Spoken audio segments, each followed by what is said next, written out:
I'm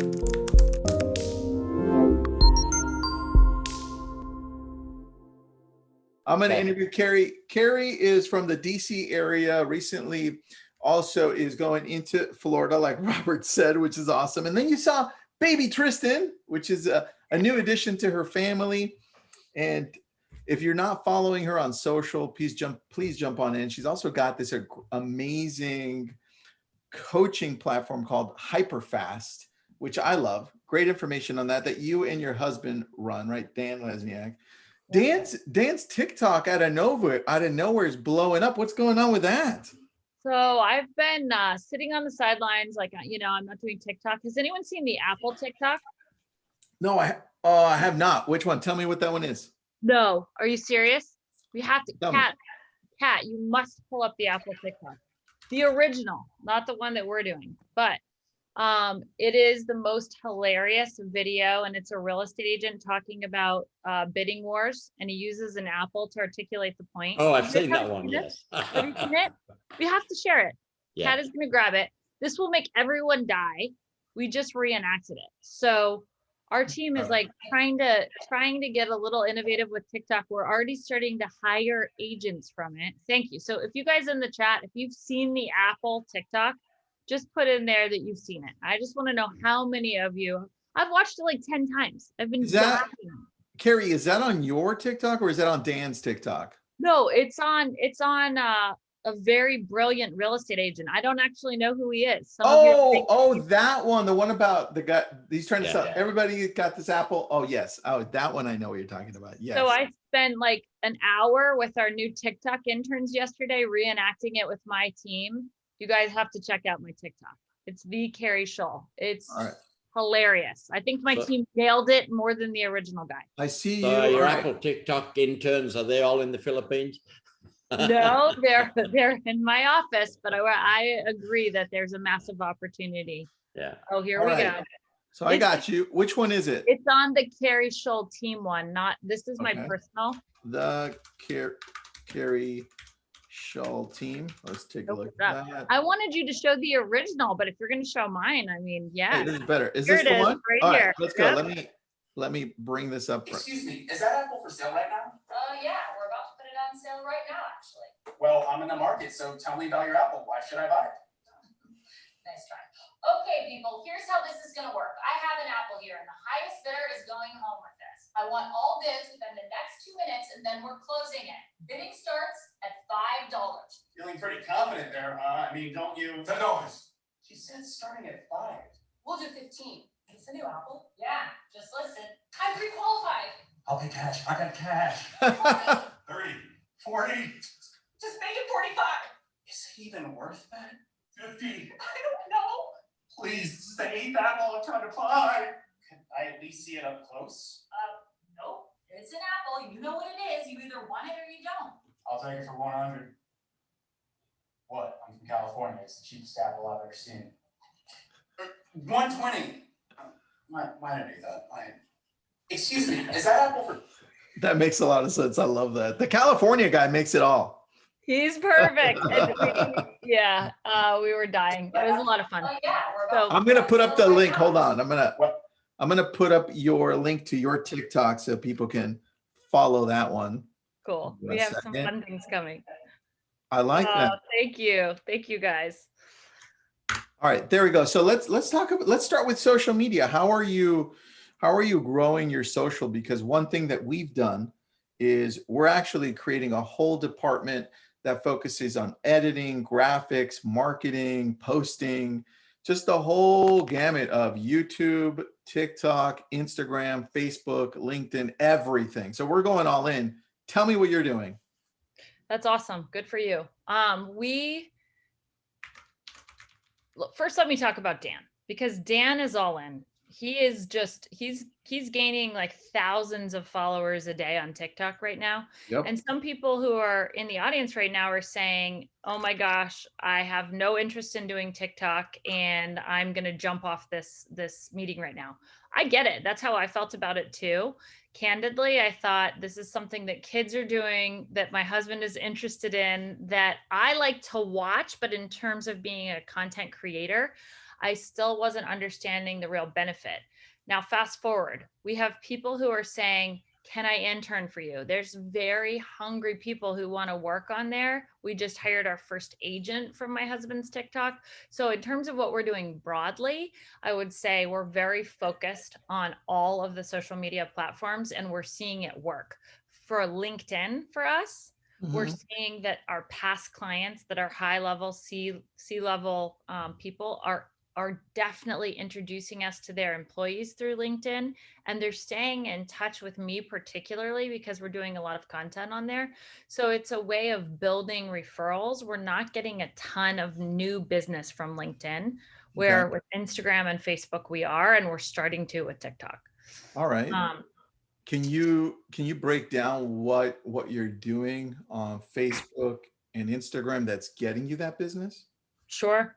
I'll talk about that briefly. What I'm excited mainly to talk about today, though, if you want me to, I do have a presentation that I put together for everybody. Oh, yeah, do that. Yeah, it's about leveraging people, really, and how to do it in some of the areas people are getting stuck. So if you want to do interview style, we can, but I think let's do we'll that get a lot of value out of that. You'll hit on a lot of the points that I was going to ask anyway. So let's go that route. And do me a favor, if there's something that I'm talking about that you're saying, oh, how does this work? Or this is interactive. So just because I have slides doesn't mean anyone is welcome to ask any question that they have. There's the TikTok superstar right now, Dan Lesniak. Dan, dude, all of a sudden you blew up, bro. I'm watching you on TikTok. Yeah. My builder did it first. I'm like, all right, what are you doing? And I'm like, all right, I get it. Well, dude, you're doing a great job. Everybody follow Dan Lesniak on TikTok. You'll see what definitely follow him. Okay, so I'm going to pull up my slides. Let's do it. Hopefully I can figure out how to do it. Can you see that? We see it. Okay, let me go into present mode here. All right, so I want to make sure that how many of you guys want to make more money? Like everyone, right? Yep. And you want to work less. And most of you want to be able to scale your business. So once you figure out how to make more money in less time, you want to be able to do it over and over and over again. A little bit about my team. So we did about 900 transactions. There's not many times I'm on a call or on a webinar and I feel like what I'm doing is a small amount, but Robert has made me feel that way today. I'm like, damn, he built that in not that much time. What did he say? 8 years? 8 years. Nuts. Like phenomenal. Absolutely incredible. So we did about 900 transactions last year. We're on track to do 1,500 this year. So I'm super excited about that. We ratified 51 contracts in the last week, which for us is a record. Top team in the area. And I'm really proud of thousands of 5-star reviews. So we have a really incredible client experience. And that is important because some of you, your reason for not taking the leap and having leverage, which we started to talk about earlier, is that you're afraid you can't provide good service. And so I want to just address that elephant in the room right now. Yeah. There's my family. You saw little Tristan. So mom of 4, and my kids are 5 and under. So I bring that up because I need leverage. I need great people, right?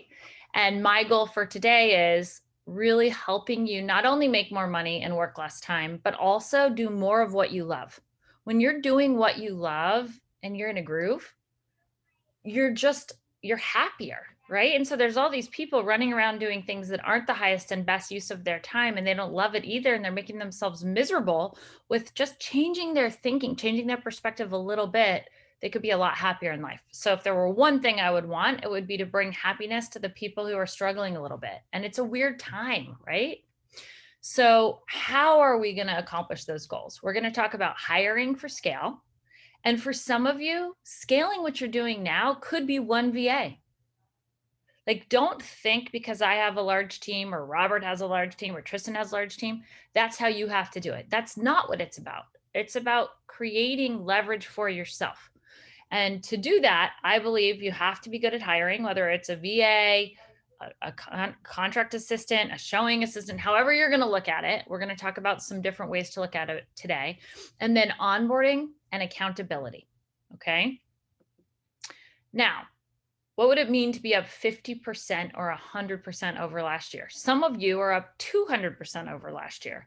The key here is if you don't make it meaningful for you and you're not clear on your why, you're not going to propel yourself through the hard things that will inevitably come up. You have to know why you're in the game and why you want to grow, right? Now, for me, it's been freedom, period. Like the freedom to do what I want when I want to do it is what drives me. And it's what always has positioned me to grow a team. What's interesting is recently I've really started trying to get the team members that are wanting to grow within my organization to have the same desire for freedom, right? And they're growing teams under them as well. So we're going to talk a little bit about that today. This is my org chart, and I have people who are in very prominent positions on my team that are virtual and remote. And I have a lot of people that are in my office. Keri, do you typically share that with the audience or no? Share what? This org chart. I'm super open to sharing anything. Like I'm a complete open book. So Correct. I have no problem sharing anything that I do. If you send that over, I'll share it with a couple of people that asked in the Facebook group. Okay. Yeah, totally. And please don't let this be overwhelming for you.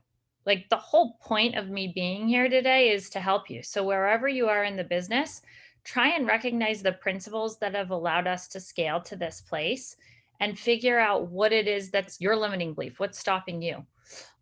So when COVID started, I was actually on the way to Disney with my children. Tristan might know this story. I had one suitcase because I was only going for a few days and things started shutting down. Disney shut down right about when I got to Orlando. And I'm like, oh my gosh, what am I going to do? So we went into lockdown, and the months that we broke records 3 times in a row, I was in Florida, right? And so I'm running the company remotely. So some of you have this perception like you have to be in person with people to make a difference, to be able to work with them, which might get in the way of you hiring a VA as an example. But that's not true. We're breaking records and crushing it. So now we're on track to sell 1,500 homes. We teach strategies and systems to thousands of agents and team leaders around the country. We put on what I would argue is the best real estate conference besides the Lab Coat Agents, of course, every year. And Tristan does come, so I guess he won't be offended since he. No, I love your conferences. We do too. We think they're super fun. So now let's talk about hiring. Okay. So the first thing I want you to do, can you all do me a favor? I love when I can actually see everyone. I can't see you. So can you take out a piece of paper real quick? Yep. I want you to just make some quick notes. If you took notes about how you spend the majority of your time in a week, what are you guys doing with your time? And the reason that that's so important, this is the foundation of an exercise that I want all of you to do over the next week, right? Oops, I'm going in the wrong direction here. There we go. I like to do it. I do it at various stages. So my leadership team and I are doing it for ourselves right now. Okay. You want to figure out what your time is worth per hour. And then the next part is really important. So once you write down what you're doing in a day, what you're doing in a week, where your focus is, then I want you to go through and circle all of the things that you don't like doing. Okay. The other thing that you're going to do, so that exercise is designed to focus on what you love and don't love about what you're doing. If I just said to you, what do you want to delegate? You would start thinking, oh, I can't delegate this and I have to do that myself. That's not the exercise I want you to do. It's going to be, what do you love doing and what do you not like doing? The things you don't like doing, you're going to circle. Okay.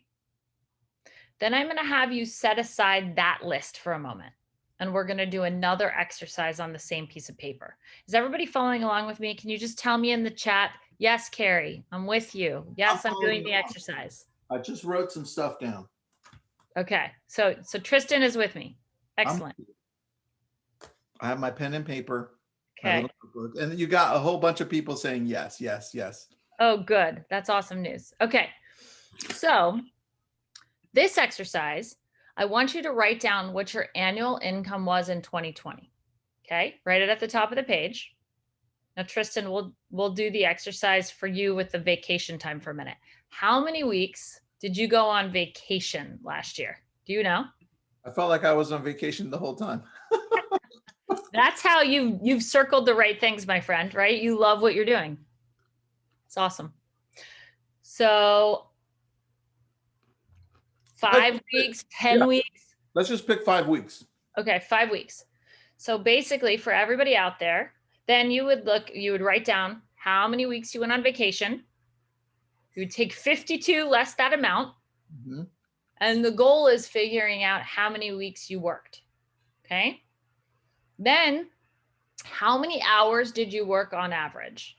Now, when I did this with some of the agents that I know and love, and they started telling me how many hours they were working, you guys do me a favor, put in the chat, just be honest, how many hours a week are you working right now?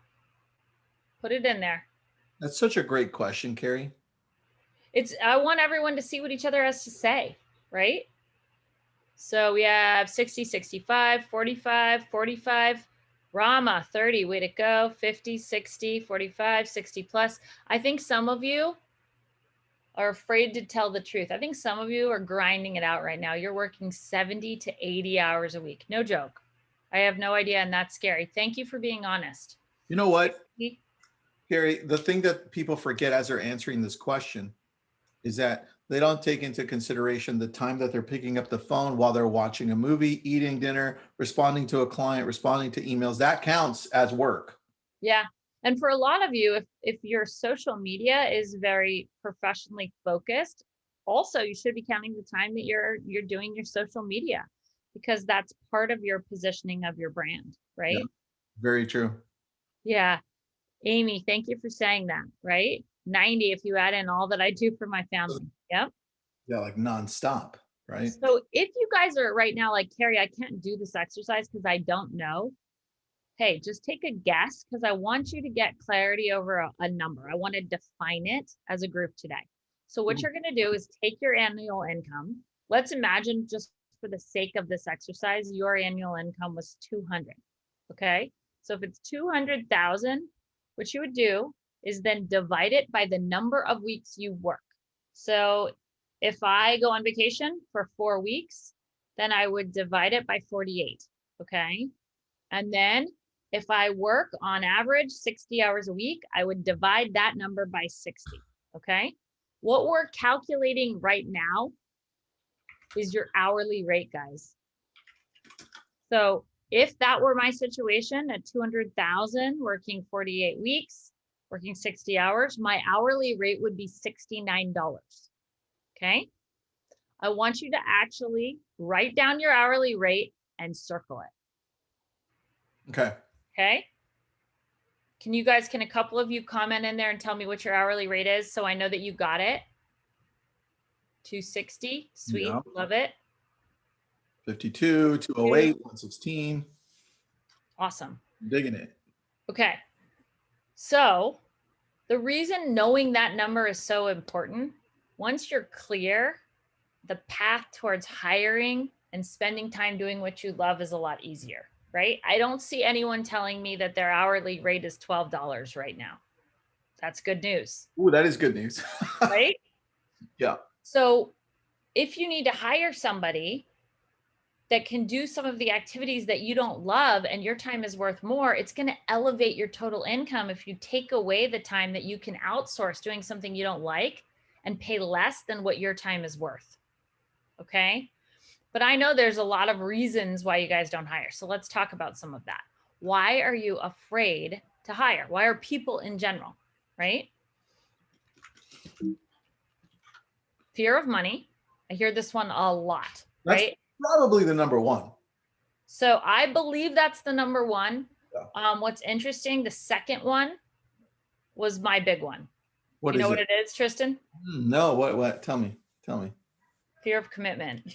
Oh, I didn't even think of that. That makes sense. Yeah, like I'm all about freedom, right? So I'm like, oh my gosh, like what drives me is freedom. And what's interesting is I would never have freedom if I didn't get over this fear.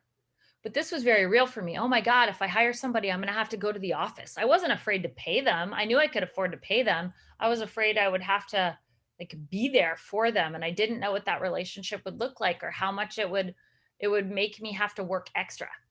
I have a question on that because I think Willie said money not consistent. I think that actually goes along with what you just said, the commitment part. Because that means if you hire somebody and your money's kind of like on and off, that means you need to be even more committed to your job to make it happen. So that goes along, Willie, with what she's saying. It's totally, totally true. Hourly rate is negative. Hey, I hear you on that, and that's okay. What I would do if my hourly rate was negative, I would provide a lot of value to some of the agents that are more seasoned and try and charge them an hourly rate that's more. Oh, and some of you are saying, ouch. Hey, it's okay. Knowledge is power. Once you know what is, you're going to work hard to change it, right? If you're not happy with your hourly rate, in a moment, in an instant, it can change simply by changing your decisions. Okay. So the fear of money, fear of commitment, and then we're going to talk about all of them in a moment. The last one, ego. So we started to touch on this. My clients only want me. I'm the only one that can do my social media.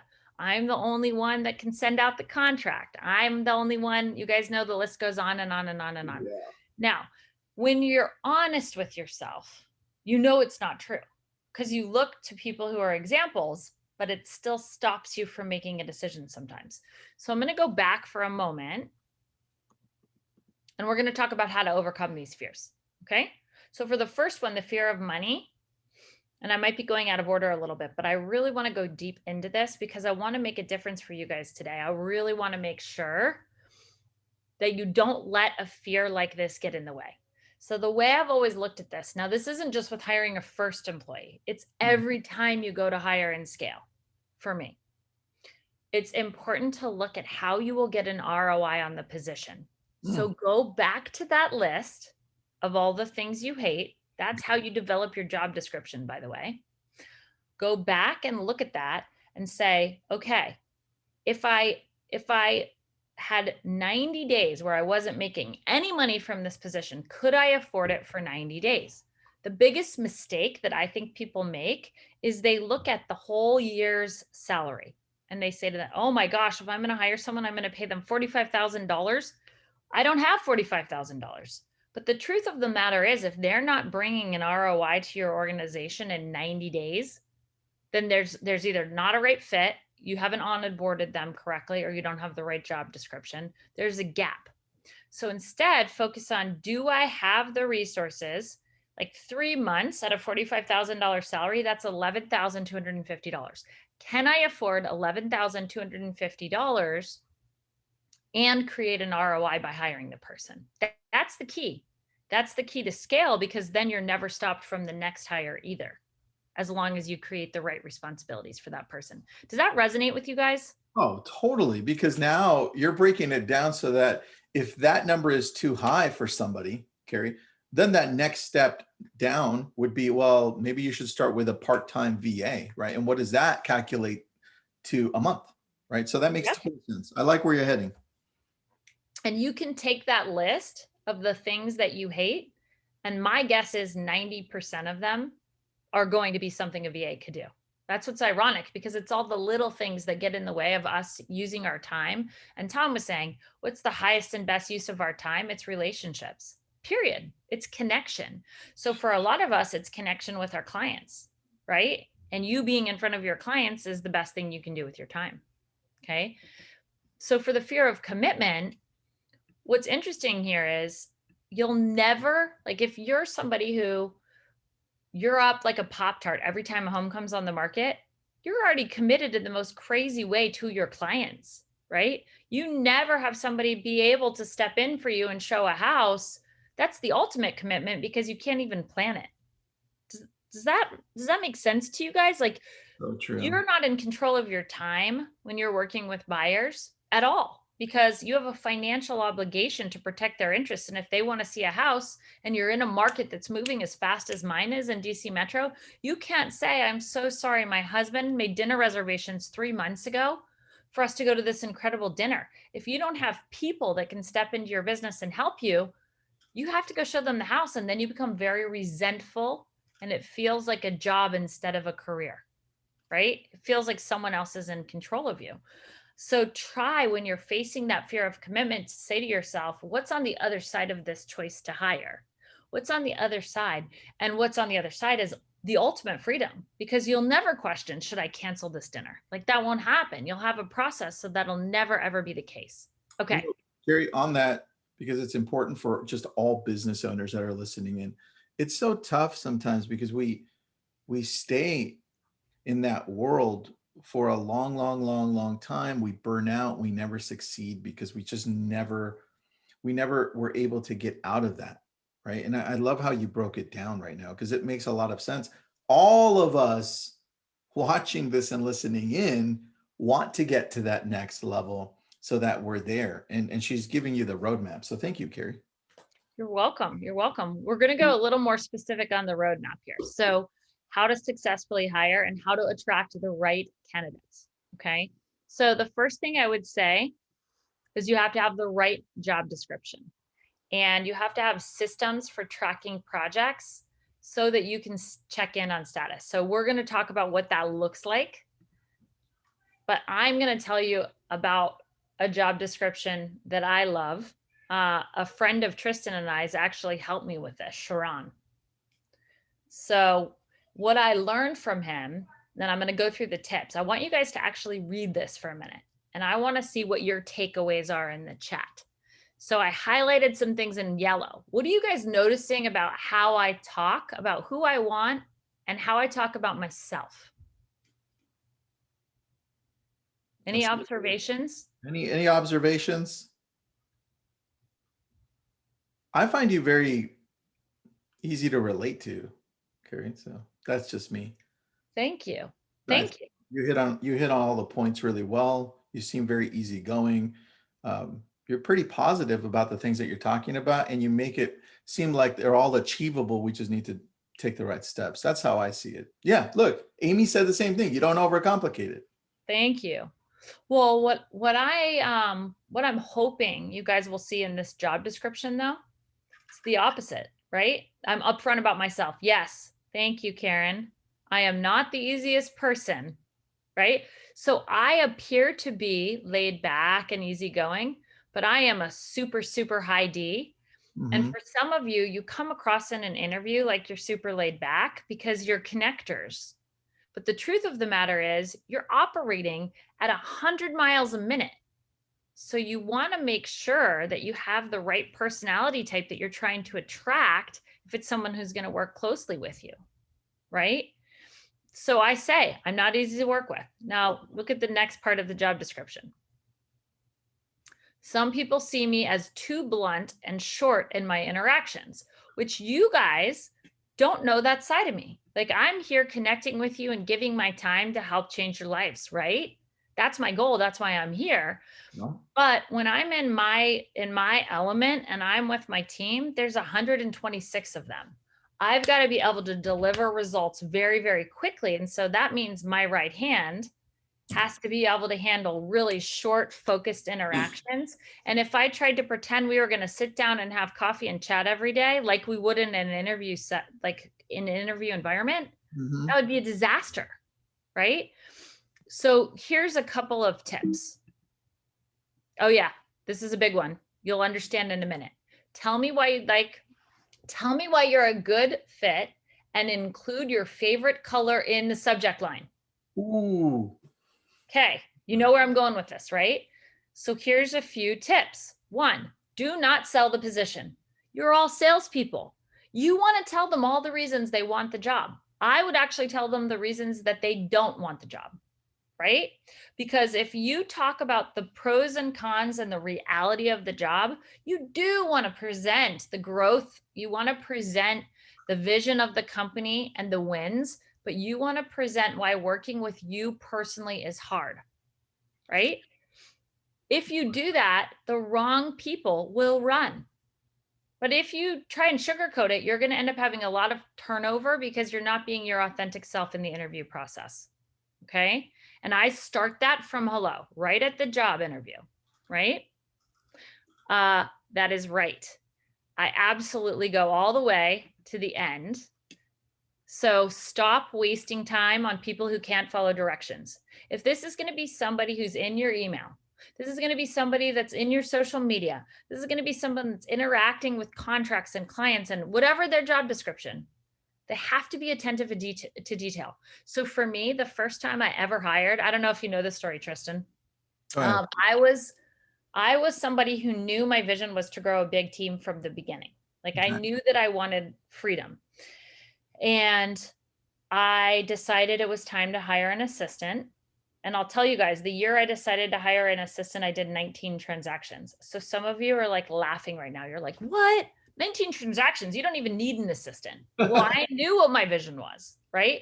And for me, it was a time when I was really busy and I got like 230 applications for the first position I ever posted. And I actually cried, like I shed tears. I was like, how am I possibly supposed to read these resumes and decide who I want to talk to, right? I was completely overwhelmed.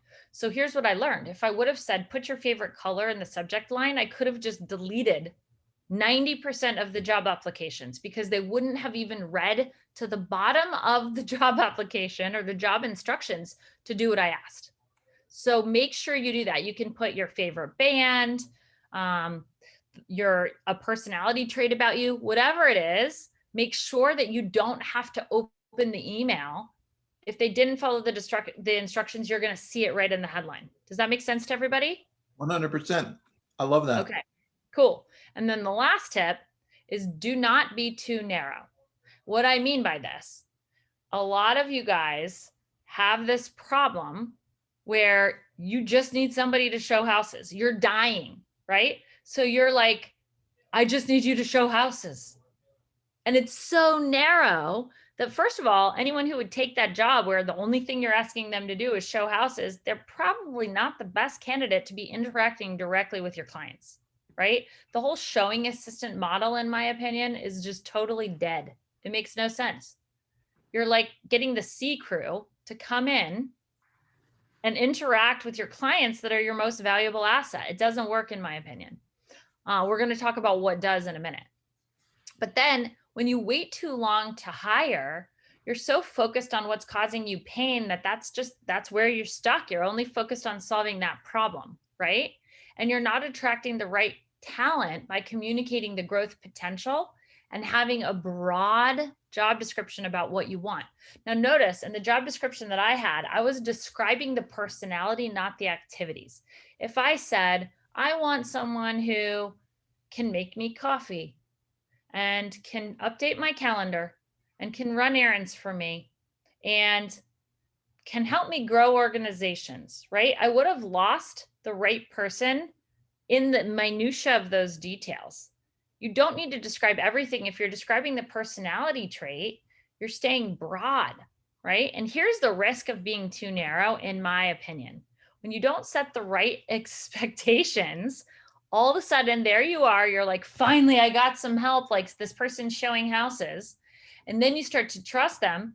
And then you start to ask them to do more. And what do they say? Well, this isn't what you said. You said I would show houses. Now you're asking me to write contracts. I want more money, or that's not what I signed up for and I quit. Oh, so true. Right?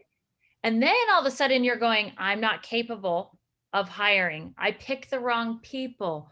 I'm not good at managing people. Like, you just take all that disempowering shit and set it aside. It's not true. It's just that you didn't have the right information to set yourself up or the other person for success. So go for a really broad description. Like when I hired my right hand, I said, I want to help me grow organizations. I need to make sure that you have my back. That was the job description that I used. But the conversation at the interview, we went a lot deeper about what my vision was and what I wanted that person to be able to step up and do.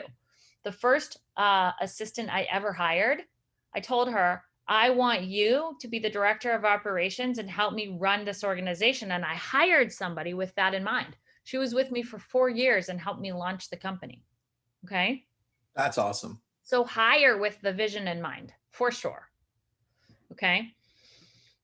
Now, the next thing, you need to create hoops that the candidates need to jump through. If you don't do that, you will be miserable because you'll end up meeting with a few people who can follow instructions. Oh, good. They read the directions, but they're just not going to be your vibe. They're not going to be the right people, right? So I like a video. Like, you get a lot about someone from a video. Funny story, Tristan, when you were presenting in a recent meeting for my team, you helped me out, remember? Yep. I was eating a sandwich and I thought I turned myself off. Did you notice my team was laughing a lot? Yeah, I was like, what's going on? So on the huge screen in my office, I'm thinking my video's off and I'm like mowing a sandwich. And every time they could hear me mowing the sandwich, I was popping up on the screen. Oh, I saw that. I thought that was part of it. No, I thought I was like off the video. So anyway, what's funny is that video tells you a lot. Like, that's my personality. If I'm hungry, I'm going to eat, right? So here's an example of a video submission from somebody on my team today. I want you guys to think about what you would learn from this video that he submitted. And I'm not going to play it all the way through. I'll probably play about a minute. He was applying for an inside sales agent on my team. Ooh, go. Hi, my name is Sean Sneed, and I'm applying for the inside sales agent position with the Keri Shull team. As a graduate of Virginia Tech, I've been working in the real estate industry now for the past 2 years. Currently, as an analyst for Colliers International, my primary responsibilities include doing market and financial research to determine the value of the property. Through appraisal work, I've learned the value of going above and beyond for the client in order to get the job done on time. As an undergrad, I was selected as student of the month for my major, served as an executive member for my fraternity, and I've already received a promotion during my short professional career. This proves I have a track record of success while competing amongst my peers, and I've also been entrusted to be a leader in a team environment, which I believe would make me a successful candidate for this position.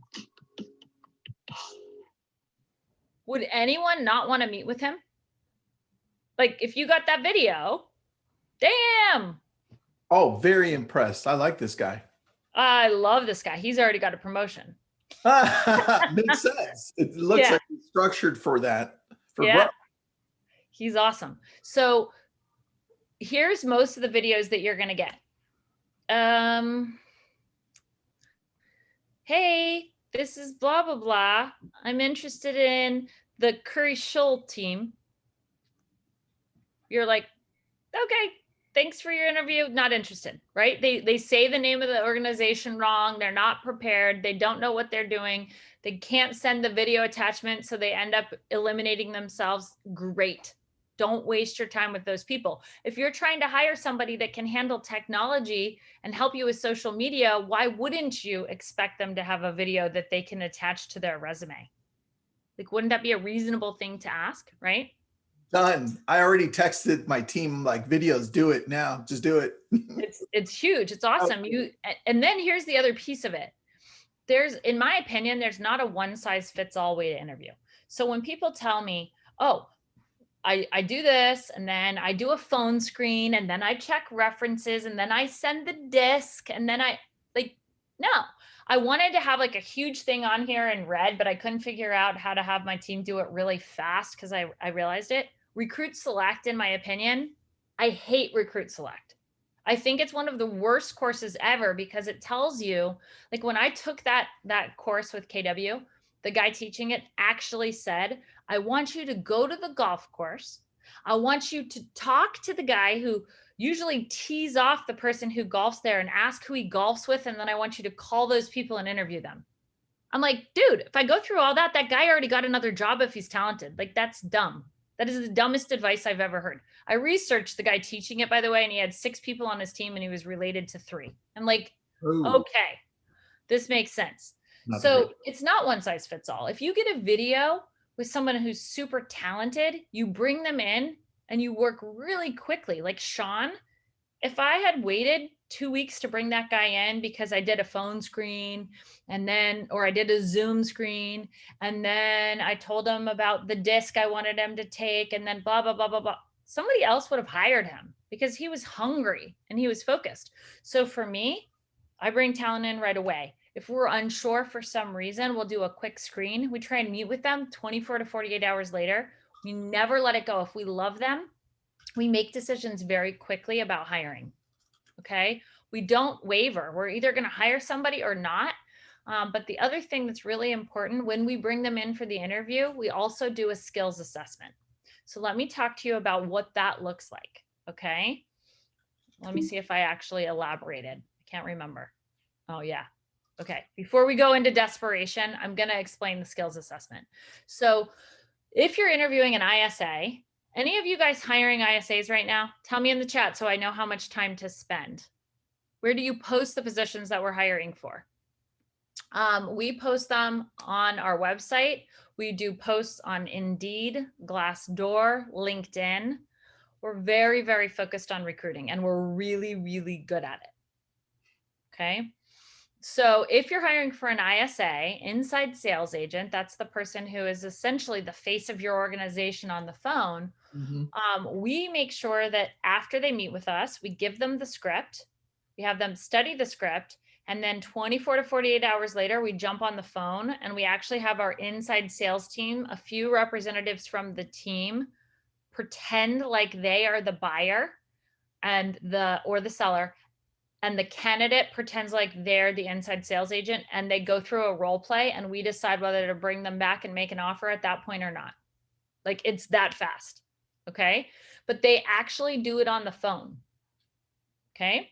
If you're an outside sales agent that's interviewing to be an agent on our team, we meet with you. If we like you, we give you all the goods for our buyer presentation. We have you go home, study that, and come back and role play with our head of HR. And what that does, it shows whether people show up prepared or not. You'd be amazed how many people try and wing it. You can tell, like, they haven't done the work. So we're like, we just end it. We're like, hey, thanks so much for your time today. You know, if you ever decide that you're interested in the future, let us know. But we really require agents to be prepared to have an opportunity on our team. And people are shocked because most brokerages will take anyone.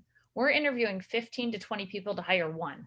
So they have to show up, and they can't be talking over you or not doing a good needs analysis. They have to follow the instructions about how we approach working with buyers in the first place. I love that. Makes a big, big difference. And if there's any specific skill they need, like Excel or anything like that, we also have a videographer. We have a real life example of something that they prepare for us. And with some of the more intricate things like database manager, we'll even pay them for their time doing the assessment if we need to, because we want to know, like, there's so much ambiguity. If someone says, I'm an expert at video editing, how do you know how good they actually are until you see what they're capable of? And I want to see what they're capable of in a limited time. Like, it could have taken them a month for that reel that you watched, and you're expecting they're going to produce that in a day. In my opinion, I want them in the office doing it. Can we share the needs analysis? Tell me a little more about what you're asking for, because there's different ones for every single position that we hire for. For which position are you thinking, Monica? As she's typing that in, Keri, we got about 4 or 5 minutes too. So. Oh yeah. Okay. Cool. So feel free. I'm going to give you guys a couple ways to reach out in just a minute here. But if you're desperate and the candidate knows you're desperate, you're dead in the water, right? Because they just think, oh no, we're in trouble. So 2 solutions. One, if you want super detailed advice about how to recruit, there's a bit.ly link. We have a course on it. 2, if you feel like you suck at it, that's a disempowering belief, but you might just not have the time to dedicate to it, reach out to us at Hyperfast Recruiting. We do recruiting for real estate teams all the time, and we source director of marketing, an inside sales agent, or even somebody that's just looking like, I want to hire more agents, Keri. For me to hit my goal for the year, I need to hire 3. That's what we do. The number one mistake that team leaders make, and then I'll wrap up and take questions in just a moment, it's the comp plan. If you do not have the right comp plan, guys, and I actually put Kat, who is my right hand's email, in here. So email her if you want the sample comp plans that we use. The biggest mistake people make is that they don't have the right comp plans, and then they find out when they start to scale, they're losing money running a team. By the time they buy the lead, pay for the CRM, pay for the people to follow up with the CRM, have the admins in place, and do all the things they need to do, the agent does a deal and they're paying more money than they're making. So make sure. Oh, thank you, Kat. Okay, so I'm open for any questions. I think we're down to like 2 minutes. Keri, do you want me to throw in the link if you want to send that to me or your team, or they can put it on there too? For the Oh, that would be awesome. Yeah. Yeah, fantastic. Kat, will you put the links in there? Yeah, and any questions you have about anything I presented today, we ran out of time for sure. I have a whole thing on onboarding, but I created this presentation just for today because I'm so obsessed with leverage, right? Yeah. So did someone else have a question? Keri, do you own your own brokerage? I do, yes. Perfect. And it's out of DC. And you guys are looking to expand into Florida too, or already started? What does that look like? Yeah, we are. We're super pumped about it. We have agents already starting out right in the area where we live in Deerfield Beach and Fort Lauderdale. Perfect. And Keri, had you met Pavel? He runs Virtudesk, or no? You know what? We've spoke together before. Yeah, I think so. Yeah, we've met at a couple LCA events. How are you? Yeah, nice to see you. Nice. Good. Nice to see you as well. You know Mike, even though his name says Long, you know Mike. Of course I know Mike. Hey, what's up? I self-identify as Long Dome today. I'm just going to throw that out there. Funny. Well, Pavel, thank you for putting this event on. It's been phenomenal. Of course. Well, thank you for being here, Keri. Appreciate it. Yeah. Keri, thank you so much. If for any reason we missed the link, send it to me and I'll drop it in there too. And I just want to say, Keri, great job. I was watching your presentation. I may want to recruit you later. I'm just going to throw that out there. Wait, Mike, you're late. Robert already tried to recruit her. You missed it. Hey, I'm open for any offers always. All right. Bye, you guys. This task and the video, please. That's the send a video. Thanks, Keri. All right, guys.